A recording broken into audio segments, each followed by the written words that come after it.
Үндэсний статистикийн орооноос мал тоолгын 2015 оны урьдчилсан дүнгийн тухай танилцууллаа. Өнөөдрийн байдлаар манай улсын малын тоо 55,957 мянгад хүрсэн байна.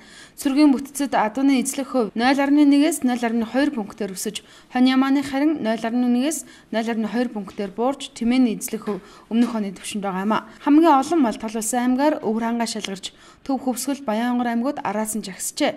Түүнчлэн жил бүр малгүй болсон өрхийн тоо, шинээр малтай болсон өрхийн тоог үндэсний статистикийн орооноос гаргасан байна. За малын тоог сүүлийн одоо 1918 оноос хойш манай статистикийн газар дээр мэдээлэл мал тоолгын үр дүнгийн мэдээллүүд байдаг байгаа.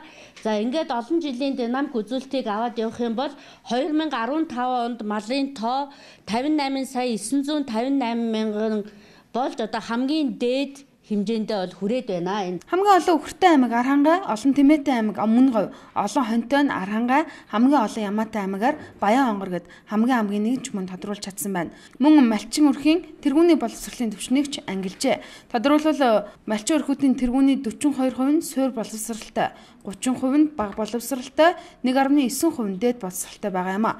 Малчтай холбоотой ийм нарийн судалгааг 2015 онд инхүү гаргажээ.